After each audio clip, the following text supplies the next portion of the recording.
పప్పులు కాయగూరలు పంట పొలాలు సన్న బియ్యం కాదు, మంచి నీళ్లు తాగే స్వేచ్ఛను నాకు ఇయ్యలేదు. ఆ చెరువులో కుక్కలు తాగొచ్చు, పందులు తాగొచ్చు, బర్రెలకు ఈపులు కడుక్కోవచ్చు, మీరు బట్టలు ఉరుక్కోవచ్చు, కానీ మా జాతి ప్రజలు మంచి తాగడానికి మాత్రం ఆ నీళ్లు పనికిరావా? 10 కిలోమీటర్లు నడుచుకుంటూ పోయి మేము తాగి రావాలన్నా?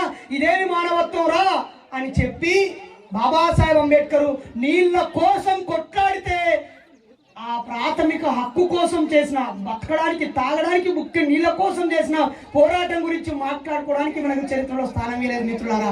అందుకే బాబాసాహెబ్ అంబేద్కర్ విగ్రహం పెట్టుకున్న సందర్భంలో ఆయన ఏ ఏ పోరాటాలు చేసిండో మనం గుర్తు చేసుకోవాలి. ఆ పోరాటాలకి కౌంటర్గా ఇప్పుడు మనం ఏ పోరాటం చేయాలనో మాట్లాడుకోవాలి.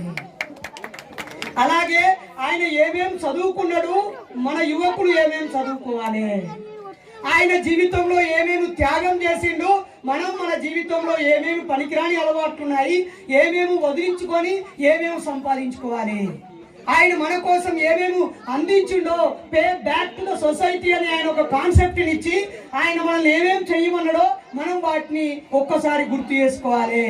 ఈ రోజంటే ఏప్రిల్ 7వ తారీఖు విగ్రహ ఆవిష్కరణ దినం. కానీ ఈ రోజు నుంచి ప్రతి సంవత్సరము 6 పండుగలని ఆయన విగ్రహం కూడా జరుపుకోవాలి. ఆ 6 పండుగలేంటో మనం మాట్లాడుకోవాలి. ఆయన రాసిన పుస్తకాలు ఏంటి, ఆ పుస్తకాల్లో ఏ ఏ అంశం మీద ఏ ఏ పుస్తకం రాసిండు, ఆ పుస్తకాన్ని మనం ఎందుకు చదవాలి, చదివి ఏం అర్థం చేసుకోవాలో మనం మాట్లాడుకోవాలి.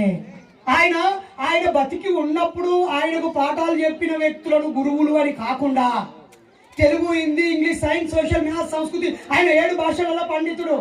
అయినా ఈ 7 భాషలలో పండితుడైనా, ఆయన 17 డిగ్రీలు చేసిన, 3 ఖండాలలో PhDలు చేసిన, ఆయనకు చదువు చెప్పిన వీళ్ళని ఎవరిని కూడా వీళ్ళు నా గురువులు అని, గురువులు 3 ఉన్నారని ఆయన ఎందుకు కబీర్ దాస్ని, మహాత్మా జ్యోతిరావు పూలేని, అసలే పుట్టకముందు 2500 సంవత్సరాల క్రితం చచ్చిపోయినటువంటి బుద్ధుడిని ఎందుకు గురువులు అన్నాడో ఆయన విగ్రహం పెట్టుకున్న సందర్భంగా మనం గుర్తు చేసుకోవాలి.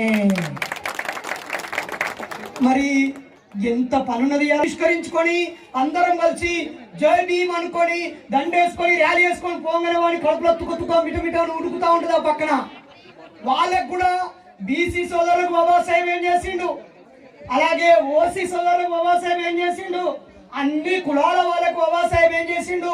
ఆ విగ్రహం ఇక్కడ పెట్టుకోవడానికి కారణం ఏంటి, ఆ విగ్రహాన్ని కాపాడుకోవాల్సిన అవసరం ఏంటి, దాని ముందు ఏ వెకిలి చేష్టలు చేయకుండా, అవమానించకుండా, నల్ల బూడిది పోయకుండా, లేకపోతే రకరకాల దండలు వేయకుండా, కాల్లో ఏలో ఇరగొట్టకుండా ఆయన మావాడు అని అందరి గుండెల్లోకి అర్థమయ్యేలాగా వివరించుకోవడం కూడా మనందరి ప్రాథమిక కర్తవ్యం మిత్రులారా. మన విగ్రహం పెట్టుకోగానే అయిపోదు, ఉత్సవం జరుపుకుంటేనే అయిపోదు, లేదా మంచిగా తింటే అయిపోదు. ఖచ్చితంగా ప్రతి ఒక్కరికి అర్థమయ్యేలా చెప్పుకోకపోవడం వల్లనే జరుగుతుంది. మీరు ఒక చర్చిని చూడండి, ఒక గల్లీలోకి ఒక సోదరుడు వస్తాడు, కష్టముల దగ్గర కన్నీటి ప్రార్థన చేస్తాడు, తెల్లదాక ప్రార్థన చేస్తాడు, ఉపవాస ప్రార్థన చేస్తాడు.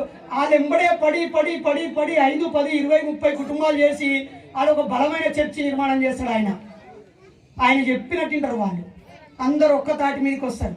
ఆయన మాట కాదనరు, ఎందుకంటే ఆయన పుట్టిన కాడి నుంచి సచ్చేదాకా ఇక్కడ బాపనైన ఏ విధంగా అయితే కర్మకాండలు పుట్టినప్పుడు శకునం అని చెప్పి, చచ్చిపోయినప్పుడు పిండ ప్రదానం అనేదాకా అన్నిటికీ ముడిపెట్టి ఒక సంస్కృతిని ఇచ్చినట్టుగానే ఆ పాస్టర్ అయ్య కూడా ఒక సంస్కృతిని ఇచ్చేస్తాడు. కాబట్టి ఆ కబంధ హస్తాలోంచి బయటికి మనలు రాలేదు. అలాగే బాబాసాహెబ్ అంబేద్కర్ కూడా మనకు ఒక కల్చర్ ఇచ్చిపోయింది. ఆయన ఒక్కొక్క రంగానికి, ఒక్కొక్క పనికి ఒక్కొక్క వ్యవస్థను నిర్మించి చేసిపోయిండు. ఆయన నిర్మించిన సంఘాల పేరు కూడా మనం మాట్లాడుకోలేము ఎక్కువసార్లు. ఆయన మన ఆస్తులు ఎవరైనా దోచుకున్నప్పుడు, మనల్ని ఎవరైనా కించపరిచినప్పుడు, మన తల్లుల చెల్లెల మాన ప్రాణాలు దోచుకున్నప్పుడు, లేదా మనలోని యువకులను గుండు పట్టించినప్పుడు, మనలోని మలమూత్రాలు తాగించినప్పుడు, మనలో ఆస్తిపాస్తులు గుంజుకున్నప్పుడు, మనలోని రోడ్డు మీద కీడ్చి తన్నినప్పుడు, మనం నవ్వుకుంటా ఉన్నప్పుడు, అవమానించినప్పుడు, రకరకాల సందర్భాల్లో మనకంటూ రక్షణ కావాలంటే ఈ రాజ్యాంగం రాయకముందే, గుర్తుపెట్టుకొని, రాజ్యాంగం రాయకముందే, పోలీసు వ్యవస్థను పెట్టకముందే మనకు ఆ పోలీసులు కానీ, ఆ బ్రిటిష్ వాళ్ళ పోలీసులు కానీ, రాజ్యాంగం ద్వారా వచ్చిన పోలీసులు కానీ, వాళ్ళు పాలకులకు రక్షణ, లేదా ధనవంతులకు రక్షణ, లేదా డబ్బులోనికే రాజ్యం అవుతుంది. కాబట్టి మనము రక్షణగా ఉండాలని మన కోసం ఒక రక్షణ వ్యవస్థ పెట్టాడు. దాని పేరే సమతా సైనిక్ దళ్. అందుకే నీలి చొక్కా వేసుకొని మన యువకులందరూ వర్ణాశ్రమ ధర్మాల్లో భాగంగా రక్షణ కోసం కొంతకాలం కేటాయించమన్నట్టుగానే అవసరమైన ప్రతి సందర్భంలో ఎంత దూరం వీలైతే అంత దూరం నువ్వు నీలి చొక్కా వేసుకొని ఈ సమతా మమతల రాజ్య స్థాపన కోసం నా జాతికి ఎక్కడైనా అవసరమైతే నేను నీలి చొక్కాలో వెళ్ళి నిలుచుంటాను. అక్కడ నా డిగ్రీలతో పని లేదు, నా ఎకరాల భూమితోనో, నా హార్వెస్టర్ ట్రాక్టర్తోనో, బండి పల్సర్ బుల్లెట్తోనో పని లేదు. నేను ఒక మనిషిగా నా జాతి కోసం నిలబడతానని బాబాసాహెబ్ బాటలో నడిచే ప్రతి ఒక్కరు SSDలో ఉండాలి. అప్పుడు కదా ఎదుటోనికి ఉత్సవడేది. అప్పుడు కూడా నీ చెల్లి వైపు తప్పుగా చూడడు. నిన్నటికి నిన్న సుశ్రుత దేవాంశుల్ని ఒక పద్మశాలి సోదరుడు, నాది పద్మశాలి కులమే అయినా నేను తప్పును తప్పే అనడానికి ఇష్టపడుతున్నాను మిత్రులారా. జనగామ జిల్లా పాలకుర్తి దగ్గర గూడూరులో ఒక పద్మశాలి అయిన ఒక SC మాదిగ కులానికి చెందిన అమ్మాయిని ప్రేమించి ఒక కొడుకు పుట్టిన తర్వాత ఆ ఇద్దరిని కాల్చి చంపేశాడు మిత్రులారా. అదే అక్కడ ఉన్నటువంటి ప్రజలందరూ కనుక బాబాసాహెబ్ను తన మదిలో నిలుపుకొని సమతా సైనిక్ దళ అనే ఒక సంఘాన్ని, ఆయన స్థాపించిన సంఘాన్ని బతికించుకొని ఉంటే వాడు కాలబెట్టే ముందు రేపు పొద్దుగల నా ఇల్లు కాలుతుంది, నా ఈపు వలుగుతుంది, నా అబ్బాయిలు నన్ను కలిసి కాలబెడతారని వానికి ఉచ్చబడి చెయ్యేసునా.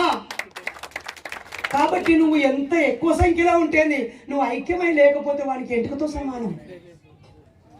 నువ్వు ఐక్యమై లేకపోతే అరే వాళ్ళు పిడికిలి బిగిస్తే మన ఈపులు వలుగుతాయనే భయం కూడా రావాలి కదా. ఎక్కడొస్తాంది? రావట్లేదు. ఈవెన్ మనకి SC ST అట్రాసిటీ యాక్ట్ అన్నలాంటి వాళ్ళు, మల్లెపూడి లక్ష్మీ సార్ లాంటి వాళ్ళు, ఎన్నో దళిత బహుజన సంఘాలన్నీ కలిసి ఇన్ని రాజ్యాంగాలున్నా, ఇంతమంది ఎమ్మెల్యేలున్నా, ఇంత ఎంపీలున్నా, ఇన్ని ఓటర్లున్నా మాకు రక్షణ లేదు, మాకంటూ ఒక ప్రత్యేక రక్షణ చట్టం కావాలని రాజ్యాంగానికి ఒక గొప్ప మెరుగుదిద్ది SC ST అట్రాసిటీ యాక్ట్ను సంపాదించి పెట్టింది. ఆ ఒక్క చట్టం చాలు తెలుసా. దాన్ని ఇక్కడ మనం ఎంతమంది పూర్తిగా చదివి అర్థం చేసుకున్నాం. దాన్ని తప్పుదారి పోకుండా సరైన దారిలో పెట్టి ఉంటే ఇప్పటి వరకే మనం అనుకున్న సాధించే వాళ్ళ మిత్రులారా. అందుకే పెద్దలారా, మిత్రులారా, నన్ను ఇక్కడ బ్రాకెట్లో బీసీనే దాన్ని పెట్టిరు. నాకు కొంచెం భయమైంది. ఎందుకంటే ఎవరన్నా బీసీలు బై మిస్టేక్లు ఇక్కడ ఉండి నువ్వు బీసీల కోసం ఏం చేసినారా అని నా దగ్గర సమాధానం లేదు. ఎందుకంటే నేను 25 సంవత్సరాల నుంచి ఈ దేవుడు లేడు, ఈ దయ్యం లేవు, ఈ కులాలొద్దు, ఈ మతాలొద్దు, ఇవన్నీ పిచ్చేసాము, గాయదేశము, స్వర్గాలు నరకాలు లేవు. ఈ దేవుడు అనేది పుట్టించి మన మెదడులో పెట్టించి మనల్ని వాళ్ళ కాలు మొక్కించుకుంటారు. ఈ మతానికి పునాది దేవుడు, ఆ దేవుడి వంకతోటే మనల్ని దోసుక తింటారని చెప్పి నేను దేవుడు ఎంబడి పడుకుంటూ దేవుడిని నరకత్తానా సంపుకత్తానా. చాలా మంది రాజకీయ నాయకులకి దేవుడి జోలు ఎత్తాలంటే కొంచెం కష్టమే. ఎందుకంటే 100 మాట్లాడగలుగుతారు, కానీ దేవుడు లేడు అంటే వాళ్ళ ఓట్లేసేటోళ్ళ దేవుళ్ళు మొక్కేటోళ్ళు ఎక్కువ మంది ఉంటారు. కాబట్టి ఉత్తగానైనా దండం పెడతారా? నేను వ్యక్తిగతంగా మొక్కను. మా ఈటల రాజేందర్ అని ఉంటాడు, TRS లీడరే కదా, ఆయనతో ఒకసారి వెళ్ళినప్పుడు చెప్పిండు, నరేష్ నేను PDSC నుంచి వచ్చిన, నేను గతి తార్కిక భౌతికవాదం చదివినా, నేను కమ్యూనిజం చదివినా, నేను వ్యక్తిగతంగా నాస్తికోద్యమకారునే, కానీ ఆడ ఓట్లు వేసేటోళ్ళు అందరూ మొక్కేటోళ్ళు. ఇది నేను అలా ఉట్టికనే మొక్కుతా.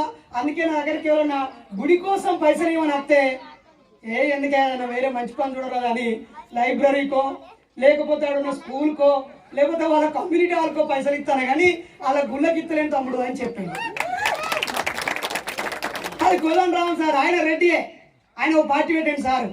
ఆయన కూడా డయాసిస్ అన్న సార్, మీ సంగతి ఏంది, మీరు మానవ హక్కులు అంటారు, కమ్యూనిజం అంటారు, ఇవన్నీ చెప్తారు కదా, మరి మీ పక్కన ఉన్న రెడ్డి తోకలు కూడా తీసేసారు కదా, మీ సంగతి ఏంటంటే, నరేష్ నేను కూడా వ్యక్తిగతంగా ఏ దేవుని మొక్కనబ్బా, కానీ ఇప్పుడు తెలంగాణలో వెళ్ళి కదా, కాబట్టి ఇప్పుడు మనం జేఏసీ తరపున ఆ వినాయకుడి మండపాల కాడ కూడా జేఏసీలతోటి జై తెలంగాణ నినాదాలు ఇప్పియాలని చెప్పిన అంటే ఏం సార్.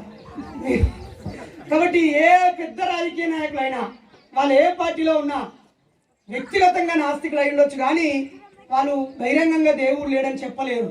అయితే దేవుడి పేరుతో జరిగే మోసాన్ని ఎండగట్టగలుగుతారు, అది తప్పని చెప్పగలుగుతారు. కానీ ఒకటే మిత్రులారా, దేవుడు లేడనే సత్యాన్ని మన ప్రజలు తెలుసుకోనంత కాలం క్షణాల్లో వాళ్ళ కాళ్ళ కిందకి వెళ్ళిపోతారు.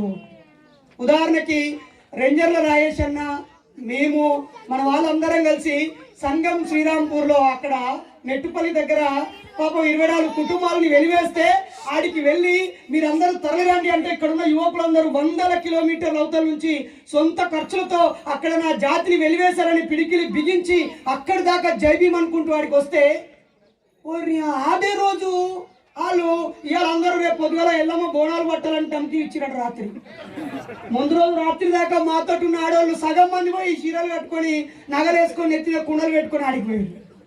ఆడి కొడుతాడికి నారాయణ సారును దయాకరణ నచ్చాడు. ఇది కూడా మన కల్చరే అని చెప్పి అటు పోయి ఆడిపోయి దండం పెట్టుకొని వచ్చారు. ఆడ దండం పెట్టుకొని వచ్చిర్రు. ఆడ శివాజీ విగ్రహం పెద్ద పెట్టిరు, మన అంబేద్కర్ విగ్రహం చిన్నగా ఉన్నది, దానికి డబుల్ పెట్టిరు ఆడ. అందుకే శివాజీ గురించి కూడా చెప్పుకోవాలి. ఇప్పుడు చాలా పురుషత్తుగా దొరికిరు నాకు. ఇప్పుడేం రాత్రి అయితే కాలేదు, తిన్నాకనే కూర్చున్నారు అందరూ. మస్తు చెప్పుకుందాం. సరే నేను మర్చిపోయినా ఉంటే పెద్దోళ్ళు ఉన్నారు, వీళ్ళు కవర్ చేస్తారు. ఇద్దరు పెద్దోళ్ళే ఉన్నారు. రైట్, జై భీమ్. ఫస్ట్ చాప్టర్ 1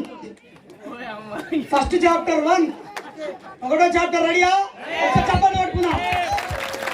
చాప్టర్ 1 విగ్రహం పెట్టినాం ఏం చెయ్యాలి? ఓకే, విగ్రహం పెట్టినాం ఏం చెయ్యాలి? చాప్టర్ 1 ఫస్ట్ చాప్టర్ అయిపోతుంది. 1 జనవరి 1వ తారీఖు నాడు ఇక్కడ అంగరంగ వైభవంగా గొప్ప పండుగ జరపాలి అని ఒక దుర్మార్గ బ్రాహ్మణ పాలకుడు ఇక్కడ ఉన్నటువంటి ఆడవాళ్ళ ఒంటి మీద చెయ్యిలేస్తూ ఎదురు తిరిగిన వాళ్ళ తల నరికి ఫుట్బాల్ ఆట ఆడుకుంటూ అత్యంత కిరాతకంగా మహారాష్ట్రాన్ని పాలిస్తున్నాడు. పీష్వాల రాజ్యం. ఆ పాలిస్తున్నటువంటి ఆ దుర్మార్గ పాలనను అంతం చేయడానికి బ్రిటిష్ వాళ్ళు భీమా నది ఒడ్డున కోరేగాం అనే ప్రాంతంలో పూణే నగరానికి 25 కిలోమీటర్ల దూరంలో తుపాకులు పట్టుకొని కూర్చుండి ఈ రాజ్యాన్ని ఇలా మేము ఆక్రమించుకొని మా బ్రిటిష్ రాజ్యం కింద పెట్టుకుంటాము అన్నారు. కానీ వాళ్ళు ఆడికి వచ్చి తుపాకులు పట్టుకొని భయపడ్డారు. అక్కడ ఉన్నటువంటి మన ఎస్సీ ఎస్టీ బీసీ మైనారిటీలో ముందుగా కొంచెం గట్స్ ఉన్న వాళ్ళు మాలోలే కాబట్టి ముందే ఆడికి పోయారు. ఏం సంగతే మీరు గిడికొచ్చి తుపాకులు పట్టుకున్నారు? వచ్చి వాడు లంగనే మావాడు బట్టలు ఇప్పి మావాళ్ళతో బతుకమ్మ ఆడిపిస్తాడు. మాకు భూమి లేదు, మాకు ఉద్యోగం లేదు, మాకు బతకడానికి గౌరవ మర్యాద లేదు, ముంగట చిప్ప పెట్టిండు, వెనుక చీపురు పెట్టిండు, మా బతుక ఆగం చేసిండు, ఈ దొంగ నా కొడుకు నువ్వు ఓడిపియాలి అని చెప్పి మనల్ని యువకులు పోయి అడిగారు.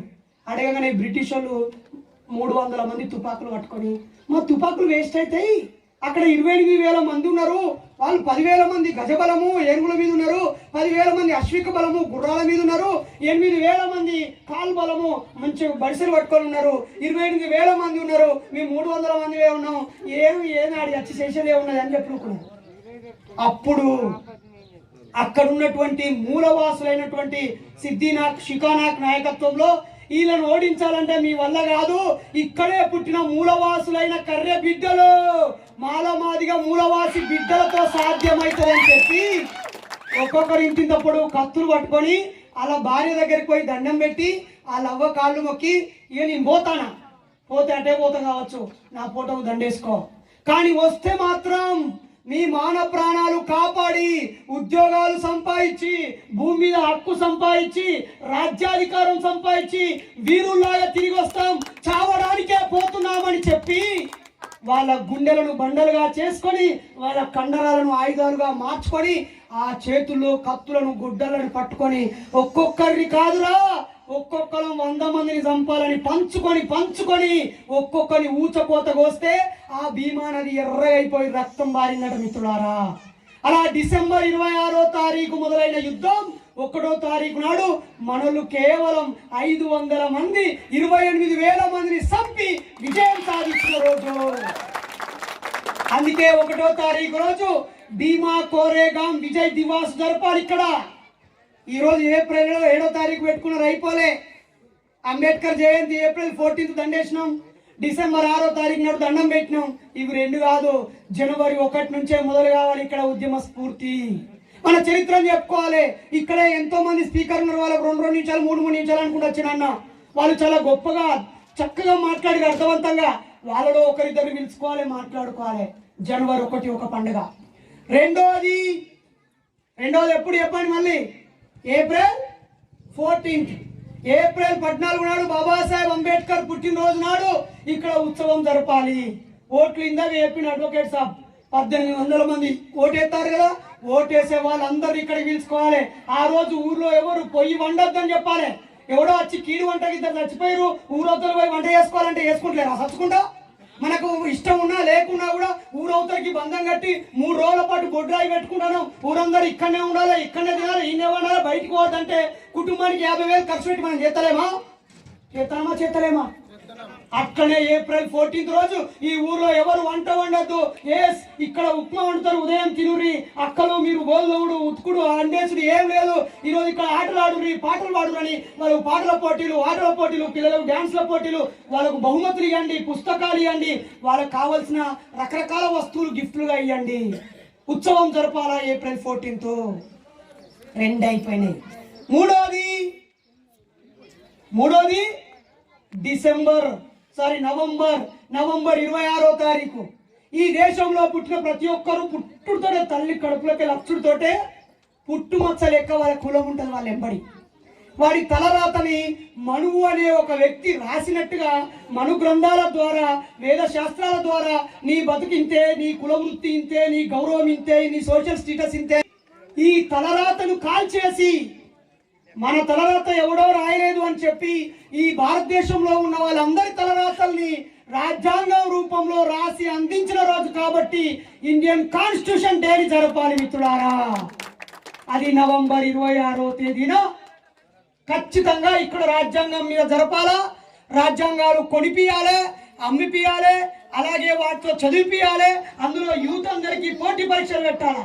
అదే రాజ్యాంగం పర్ఫెక్ట్గా రాస్తే బోర్లన్నీ సివిల్స్ ఉద్యోగాలు సంపాదించవచ్చు. నువ్వు ఎస్ఐ కావాలన్నా, కాంపిటేటివ్ ఎగ్జామ్ ఏది ప్రిపేర్ అవ్వాలన్నా రాజ్యాంగం నుంచి 20 ప్రశ్నలకు తక్కువ రావు. కానీ రాజ్యాంగం మీద పూర్తి పట్టు రావాలంటే నవంబర్ 26న భారత రాజ్యాంగ దినాన్ని ఇక్కడ జరుపుకోవాలి మిత్రులారా. అలాగే 4వది జనవరి 26వ తేదీని 26 జనవరిని పేపర్లలో, టీవీలలో చూస్తున్నాం. ఆ ప్రతి ఆఫీస్లో అంబేద్కర్ విగ్రహం పెట్టాలి. 26 జనవరికి రాజ్యాంగం రాసిన ఆయనే, గాంధీ ఫోటో పెడతారు, భారత మాత ఫోటో పెడతారని అందరు పిలుపునిస్తారు. అరే ఆన్నే ఉన్న పెట్టుకోండి ఎందుకే? మన విగ్రహం దగ్గరకే ఆ స్కూల్ మొత్తం రావాలి, ఆ టీచర్లు మొత్తం రావాలి.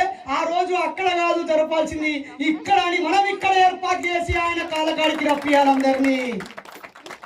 వానింటికాడ పండుగ కాడ మన పేరు పలుకుమంటే ఎందుకు పలుకుతాడు? మన ఇంటికాడనే ఫంక్షన్ పెడితే అయిపోదా? ఫంక్షన్ ఇక్కడికి మార్చేయాలి 26 జనవరికి. అలాగే డిసెంబర్ 6వ తేదీన ఆయన చనిపోయిన రోజులు కూడా జరపాలి. ఆయన ఎలా చనిపోయిండు? బాగా తాగి ఇంకొక పెగ్గు ఎక్కువ వేసి బండి అక్కలు ముక్కలు నడిపి డర్రన గుద్దుకొని చచ్చిండా? చెప్పురే.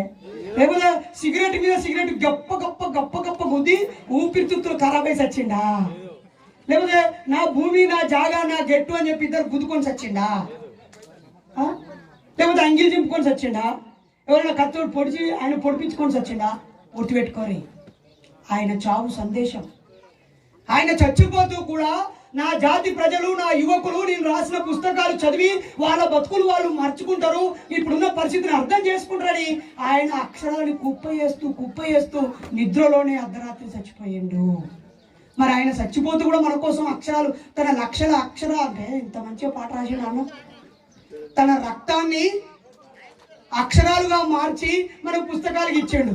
మన ఇంట్లో అన్ని దేవుళ్ళ ఫోటోలు ఉంటాయి, కానీ ఆయన రాసిన పుస్తకాలు 119 పుస్తకాలలో మీది 9 పుస్తకాలు కూడా ఉన్నాయి మన ఇంట్లో. ఎవరో ఇంట్లో ఆయన రాసిన 9 పుస్తకాల కంటే ఎక్కువ శైలవాటురి. అబ్బో ఈ ఊరు చాలా గొప్పది, చప్పట్లు కూడా ఒకసారి.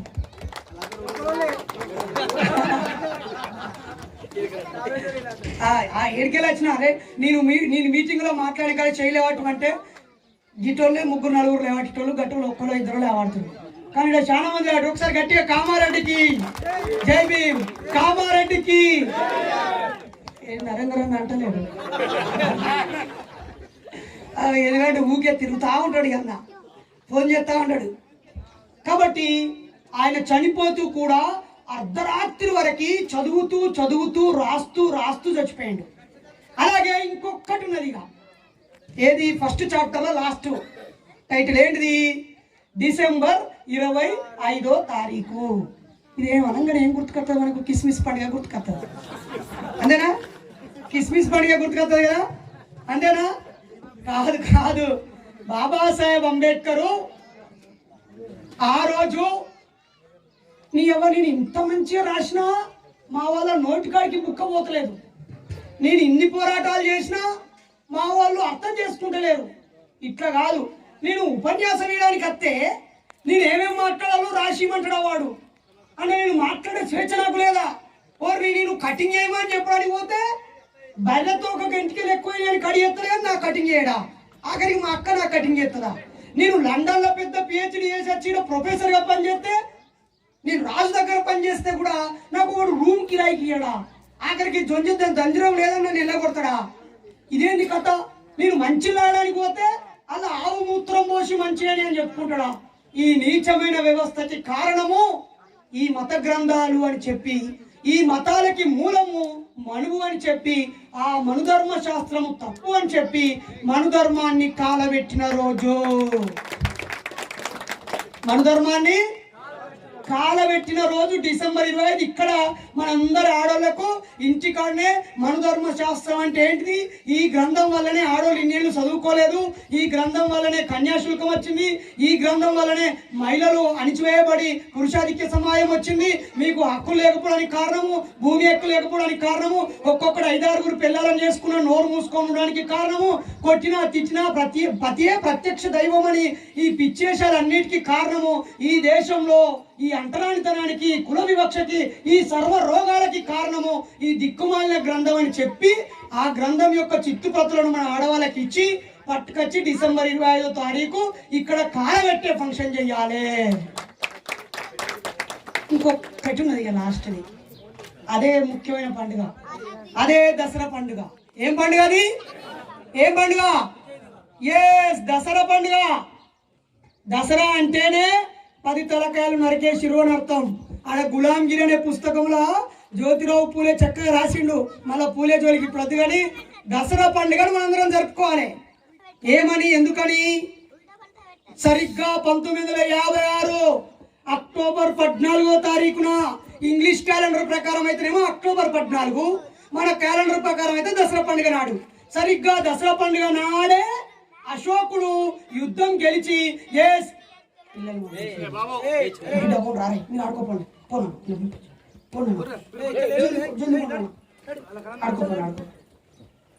సరిగ్గా దసరా పండుగ నాడే బాబాసాహెబ్ అంబేద్కర్ 22 సూత్రాలు రాసి ఇక ఈ రోజు నుంచి నేను కొత్త జీవితాన్ని ప్రారంభిస్తున్నానని చెప్పిండు.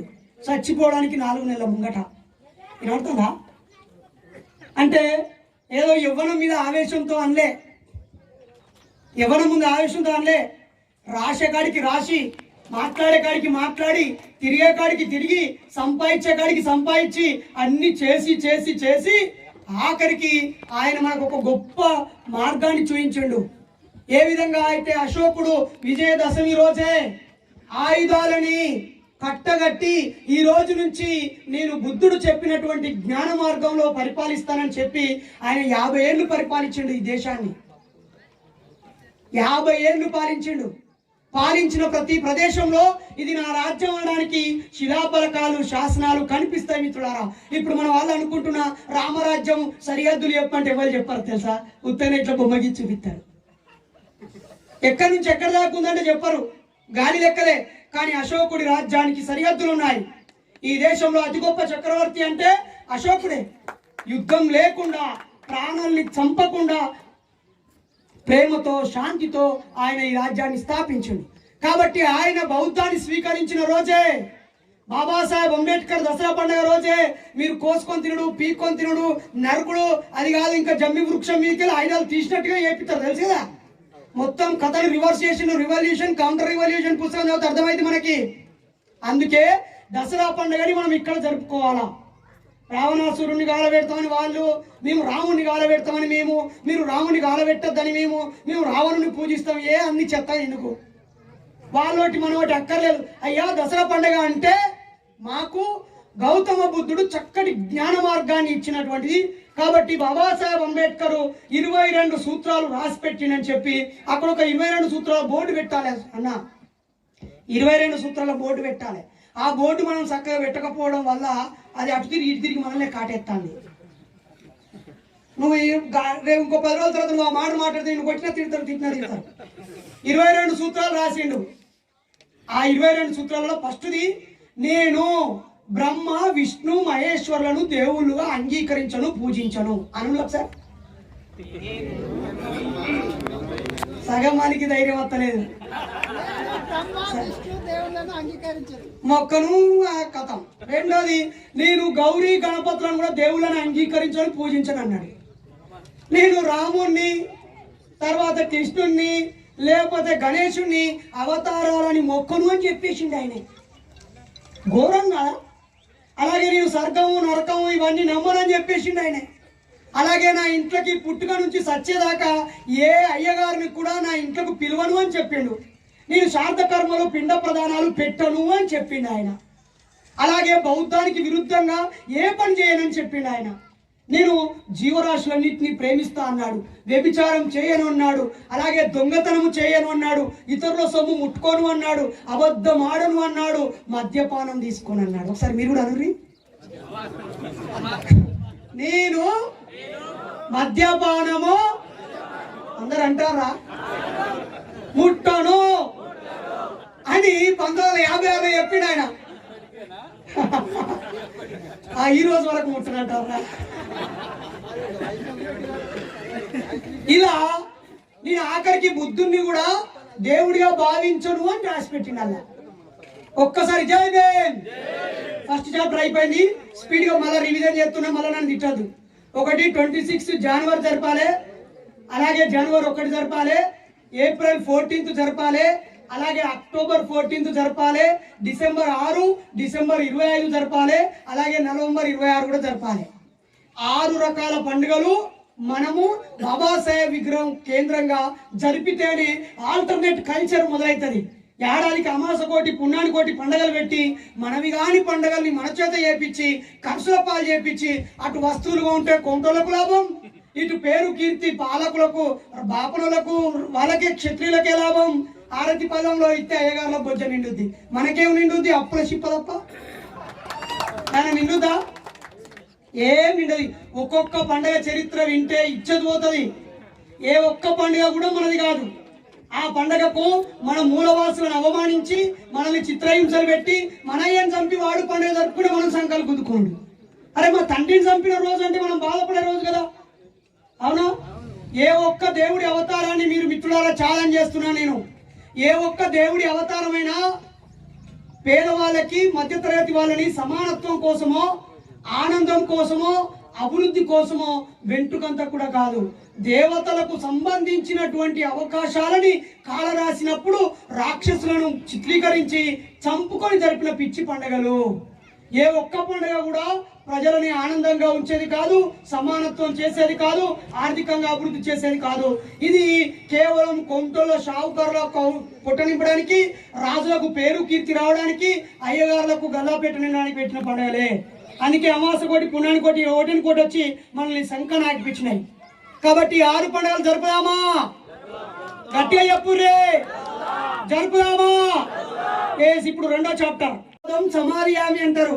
5 ఇయ్యాలి. అక్కడ మనల్ని ఎర్ర టెండల అన్న నరేంద్ర మంత్రి చదివించిండు కదా, చదివించిన అలా ఫస్ట్ జెండా అదే.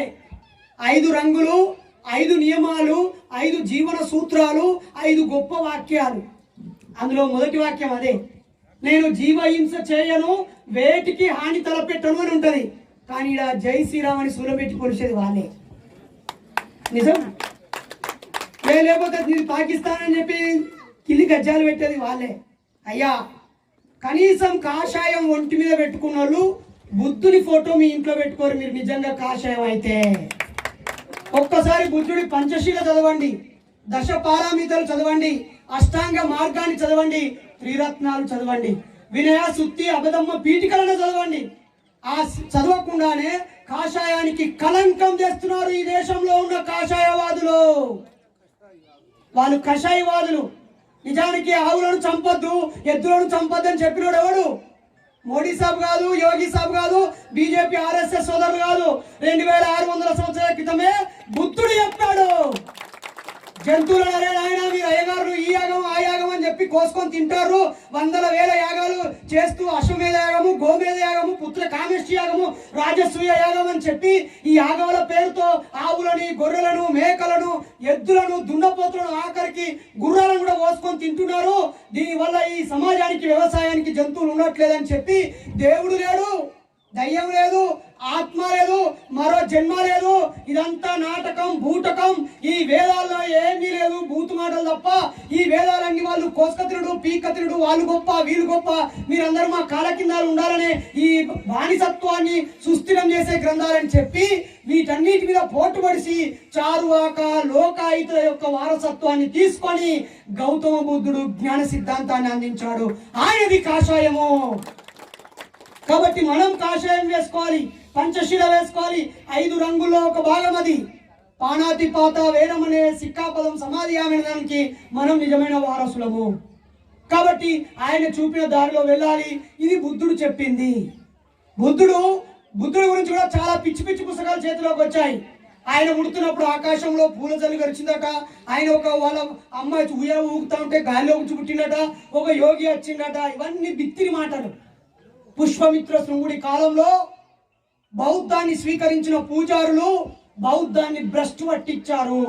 అందుకే బాబాసాహెబ్ అంబేద్కర్ ఆ బౌద్ధాన్ని చదివి బుద్ధ అండ్ దమ్మ అనే పుస్తకాన్ని రాసి మనకు కానుకగా ఇచ్చి చచ్చిపోయాడు. మిత్రులారా, ఆయన చనిపోతూ రాసిన చివరి పుస్తకము బుద్ధ అండ్ దమ్మ అనే పుస్తకం. నువ్వు పెళ్లి ఎలా చేసుకోవాలి, నీ బిడ్డ పుట్టినరోజు ఎలా చేసుకోవాలి, నువ్వు చచ్చిపోతే తద్దినం పిండా కూడా ఎట్లా పెట్టుకోవాలి, నీ జీవితంలో ఏ ఏ సందర్భంలో ఎలా బతకాలో ప్రతి దాన్ని పొందికగా నీట్గా ఆర్డర్లో రాసి పెట్టిపోయిండు బుద్ధ అండ్ దమ్మ పుస్తకము. ఎక్కడైనా బుద్ధిస్ట్ ఆరామం ఉంటే అక్కడికి వెళ్ళి మీరు ఒక ఉత్తరం రాస్తే పుక్కిడికి మీ దగ్గరికి పంపిస్తారు. దాని కాస్ట్ 250 రూపాయలు ఉంటుంది, కానీ మీకు ఫ్రీగా పంపిస్తాడు. అందుకే బుద్ధుడిని ఆ బుద్ధాని దమ్మ అనే పుస్తకం మీద రాయడానికి స్ఫూర్తి ఈయన 10వ తరగతిలో 7 రాష్ట్రాలకి ఫస్ట్ ర్యాంక్ వచ్చినప్పుడు వీళ్ళ టీచరు ఆయనకు బుద్ధుడి జీవిత చరిత్ర పుస్తకం ఇచ్చాడు. కాబట్టి మీరు కూడా రేపు మీ పెళ్లి రోజు జరిగినా, మీ పుట్టినరోజు జరిగినా, మీరు కారు కొనుక్కున్న రోజో, బండి కొనుక్కున్న రోజో, ఇళ్ళకి వచ్చిన రోజో, భూమి కొనుక్కున్న రోజో, ఉద్యోగంలో చేరిన రోజో, మొదటి జీతం పొందిన రోజో, మీ అమ్మ నాన్న చనిపోయిన సందర్భంగా, నలుగురికి చేయి కడిగిచ్చే సందర్భంలో, మీ ఇళ్ళకి వచ్చినప్పుడు రకరకాల మంది గిఫ్టులుగా టిఫిన్ బాక్సులు ఇస్తూ ఉంటారు. లేదా చికెన్లు, మటన్లు, ఫ్రైలు అవి ఇవి పెట్టి ఏమో చెప్తా అంటారు. వెహికల్ కొనుక్కోగానే ఆ గుడికాడికి వెళ్ళి పూజ చేస్తుంటారు. ఈ కాన్సెప్ట్ మన ప్రతి సందర్భంలోనూ మంచి పుస్తకాలు 1000-2000 రూపాయలు ఇంట్లో పెట్టుకొని ప్రతి సందర్భంలోనూ ఒకరికి ఒక పుస్తకాన్ని కానుకగా ఇస్తే ఆ రోజు బాబాసాహెబ్కి బుద్ధుడి పుస్తకం కానుకగా ఇవ్వడం వల్ల ఆయన ఈ దేశ తలరాతని మార్చి పడేశాడు. అలాగే మీరు ఇచ్చేటువంటి ఒక మంచి పుస్తకము మీ బంధువులో ఏదో ఒక యువకుడికి, ఒక యువతికి తనకు జ్ఞానోదయం కలిగి పలానా బాబాయ్ ఇచ్చిండు, పలానా మామయ్య ఇచ్చిండు, పలానా అన్నయ్య ఇచ్చిండు, మా చిన్నాన్ని ఇచ్చిండు అని ఆ పుస్తకాన్ని చాలా గొప్పగా చదువుతారు. చదివి వాళ్ళు వెళ్ళే మార్గంలో వేగంగా వెళ్తారు. లేదా వాళ్ళు వెళ్ళే సరైన మార్గం కాకపోతే మంచి మార్గం తీసుకొని వెళ్ళిపోతారు పెద్దలారా. కాబట్టి మన ఇళ్లలో ఎవరైనా వస్తే మన డబ్బులు లేకపోయినా బిర్యానీ తెప్పించుడు, లేకపోతే ఒక బీర్ తాగినాక మనస్తృప్తి కాకపోతే ఇంకో బీర్ తాగిపించుడు. అది కాకపోతే ఉత్తుగానే ఖర్చు పెడతారు. స్ప్రైట్ అలా అయిపిస్తాండ్రు. స్ప్రైట్ మాజాకి వందలు ఖర్చు అవుతాయి. కాబట్టి మన సంస్కృతి మార్చుకొని ఆ బుద్ధుడి బోధనలు పుస్తకాల రూపంలో ఉన్న వాటిని అందించాలి. రెండోది కబీర్ దాస్. ఎవరి కబీర్ దాస్? ఒక ముస్లిం తన గురువుగా భావించాడు కదా. ఎందుకు భావించాడు? కబీర్ దాస్ దోహేల రూపంలో ఏం చెప్పాడు? అప్పటిదాకా వచ్చిన చాదస్తాన్ని ముక్కలు చేస్తూ, చీల్చి చెండాడుతూ ఈ సమాజంలో మంచి మార్పు కోసం పనిచేశాడు ఆయన. ఒరే, మీరు చిన్న రాయిని మొక్కితే నీవు పెద్ద కొండనే మొక్కుతా అని చెప్పిండు. అలాగే రేపు చేసే పని ఈ రోజే చేయమన్నాడు. ఈ రోజు చేసే పని ఇప్పుడే చేయమన్నాడు. ఎక్కడో ఉండదురా ఆనందం, నీలోనే ఉంటుంది, వెతుక్కోరా అని చెప్పిండు. సూఫీ మార్గంలో సంఘ సంస్కరణ ఉద్యమాన్ని తీసుకొచ్చి దోహేల రూపంలో అనేక వాక్యాలు రాస్తూ జీవితం మొత్తాన్ని త్యాగం చేసి వెళ్ళిపోయాడు మిత్రులారా. అందుకే తన గురువుగా ఆయన కబీర్ దాస్ని చెప్పాడు. మూడో వ్యక్తి పేరేం పేరు? మహాత్మా జ్యోతిరావు పూలే. ఆయన మహారాష్ట్రకు చెందిన ముదిరాజు ముద్దు బిడ్డ, పూలు అమ్ముకునే వ్యాపారి బిడ్డ, ఒక రైతు కూలి బిడ్డ. అక్కడ ముదిరాజులు, మున్నూరు కాపులు, కాపు కులస్తులు రెండు కలిపి ఒకటే కులం ఉంటుంది మహారాష్ట్రలో. అలాంటి మాలీ కులంలో పుట్టిన ఆయన, రైతు కులంలో పుట్టిన ఆయన, వాళ్ళ తాతలు కూడా తిరుగుబాటు చేసేటోళ్ళే. వాళ్ళ తాతలు కూడా తిరుగుబాట్లు చేసిరు, పీశ్వాను కొని చంపేసిరు. ఆ నుంచి వాళ్ళు పారిపోయి పూణేకి వచ్చి బతికిర్రు. పూణేలో ఆయన చిన్నప్పుడే పెళ్లి జరిగినా కూడా తన భార్యకు చదువు చెప్పిండు. అందుకే బాబాసాహెబ్ అంబేద్కర్ నాకు మన మహాత్మా పూలే అంటే చాలా ఇష్టం, ఆయనే నా గురువు అన్నాడు. ఆయన చచ్చిపోయినాక ఆడాది పుట్టింది నేనే. పూలే చచ్చిపోయినాక 1 year తర్వాత పుట్టిండు బాబాసాహెబ్ అంబేద్కర్. వాళ్ళు ఏబిసిడీలు నేర్పియలే పూలే. ఆయన రాసిన పుస్తకాలు ఈయన అంత ప్రభావితం చేసినాయి. ఆయన స్థాపించిన సంస్థ సత్యశోధక్ సమాజ్ అనే సంస్థ. ఆయన తన భార్యకి చదువు నేర్పించడం కానీ 1943లో 47లోనే పాఠశాల పెట్టడం కానీ రాత్రులు ఆడవాళ్ళందరినీ బిజినెస్ చేయాలని చెప్పి ఉత్పత్తి కారకులను తయారు చేసిండు. చెప్పడం మర్చిపోయారు మిత్రులారా, మళ్ళీ తర్వాత చెప్తాం లేదో. అందరూ దయచేసి ఇప్పుడున్న పరిస్థితుల్లో 2 ఆయుధాలని మన చేతిలో. ఒకటి, నువ్వు వినియోగ వస్తువువి, నువ్వు వస్తువు కొనే మార్కెట్వి. పూలే గురించి తర్వాత చెప్తా. నువ్వు వస్తువు కొనే మార్కెట్వి కాబట్టి అనవసరమైన వస్తువులు కొనకుర్రి. వినబడుతుందా? అనవసరమైన వస్తువులు కొనకూడదు. రెండవది, మనం అత్యధిక ప్రజలు ఉన్నాం ఓట్లను అమ్ముకోవద్దు. అమ్ముచడం చాలా ముఖ్యమైన అన్నయ్య చూసుకుంటాడు. ఓట్ల గురించి చెప్పుకోవాలి మనము. రెండవది, వస్తువులు మనందరం ఎందుకు కోఆపరేటివ్ సొసైటీలో ఏర్పడద్దు. మనందరం 1 లక్ష రూపాయలు, తలా 1 లక్ష రూపాయలు ఎందుకు వేయద్దు? మనిషికో ఇల్లు కట్టుకుంటాం కదా, మనిషికో బండి కొనుక్కుంటున్నాం కదా, మనిషికో ఇంత భూమి జాగా వేసుకుంటాం కదా, ఎవరిని బతుకోవాలా బతకడానికి లక్షలు ఖర్చు పెడతాం కదా. మనిషికి 1 లక్ష వేసి ఈ ఊర్లో ఉన్నటువంటి 100 మందిని 100 లక్షలు అయితే ₹1 కోటి కావా? ₹1 కోటి పెట్టి ఈ ఊరి నుంచి ఈ మండలానికి ఈ జిల్లాకి కావాల్సినటువంటి పేస్టులు తయారు చేయడమో, బ్రష్లు తయారు చేయడమో, లేకపోతే చెప్పులు తయారు చేయడమో, బట్టలు తయారు చేయడమో, ఇంట్లో వస్తువు అల్లం ఉల్లిగడ్డలు మసాలా వేసి దాన్ని మసాలాలు దంచి అమ్మడో, ఎన్ని వస్తువులు. ఉదయం లేచినప్పటి నుంచి రాత్రి పడుకునేదాకా నీ ఇంట్లో ఉపయోగించుకునే పినాయిల్ నుంచి మోరుకుంటే బూజు కర్రల దాకా ఏ వస్తువులను ఉపయోగిస్తున్నామో ఆ వస్తువులన్నీ మోర్ కంపెనీల పేరుతో, రిలయన్స్ ఫ్రెష్ పేరుతో, హెరిటేజ్ పేరుతో, రకరకాల బిగ్సీల పేరుతో రకరకాల కంపెనీలు వచ్చి మనల్ని వినియోగదారులుగా మార్చి మనం కష్టపడి సంపాదించిన పైసల్ని వాడు అక్కడుండి గుంజుకుంటాడు మిత్రులారా. కాబట్టి ఇక ముందు రావాల్సినటువంటి ఉద్యమాల్లో ప్రభుత్వాలు ఈ పథకాలు పెడతాయా, ఆ పథకాలు పెడతాయా, పైసలు ఇస్తాయా, మనకేమైనా పింఛన్ వస్తే బాగుండండి. ఈ పింఛన్ ఎన్ని రోజులు పనికి వస్తుంది? 3 రోజులలో వస్తాయి పైసలు. నిజమా కాదా? పంటకు రుణాలు ఇచ్చినా ఆ రోజు తెల్లారే అవన్నీ బిస్కెట్ అయిపోతాయి. నిజమా కాదా? కాబట్టి మనకు కావాల్సినటువంటి ఎరువులు మనమే తయారు చేసుకోవాలి, మనకు కావాల్సినటువంటి వస్తువులన్నీ మనమే తయారు చేసుకోవాలి. ఈ జిల్లా మొత్తానికి ఈ ఊరు నుంచే ఉత్పత్తి చేసి ఇచ్చే స్థాయిలో ఏ ఊరు ఆ ఊరు, ఏ మండలానికి ఆ మండలం, ఎక్కడున్న యువత అక్కడ ఏకమై నిర్మాణం చేయగలిగితే నువ్వు ఎక్కడికో బతుకు తెరువు కోసం హైదరాబాద్కో, దుబాయ్కో, అమెరికాకు పోవాల్సిన అవసరం ఏముంది? నీ చుట్టూ వాడి తెలివిని ఉపయోగించి, నీ శ్రమను ఉపయోగించి, నీ పెట్టుబడిని ఉపయోగించి, నీ బతుకును ఉపయోగించి వాడు లాభాలు పంచుకుంటాడు. మనం మాత్రం వాడికి వినియోగ వస్తువుగా మారిపోతున్నాం. అందుకే ఉత్పత్తి కారకులుగా మారాలి దళిత బహుజన బిడ్డలందరూ కూడా. ఉత్పత్తి కారకాలుగా మారాలి, వినియోగ వస్తువులుగా కాదు. కాబట్టి జ్యోతిరావు పూలే ఆ రోజే గుర్తించి ఆడవాళ్లకు చదువు చెప్పించాడు, వితంతువులకి మళ్ళీ పెళ్లి చేయించాడు. బ్రాహ్మణ స్త్రీలలో భర్త చచ్చిపోతే గుండు కొట్టించి విధవరాలు చేసి ఊరవతలు ఉంచితే వాళ్లకు ఆశ్రయం ఇచ్చాడు. తాగే నీళ్లు సమానం కావాలని ఇంట్లో బాయిలవిచ్చి అందరికి నీళ్లు తాగిపించాడు. రాత్రి బడులు పెట్టించాడు. అలాగే ఒక ముస్లిం కూడా ప్రధానోపాధ్యాయులు చేశాడు.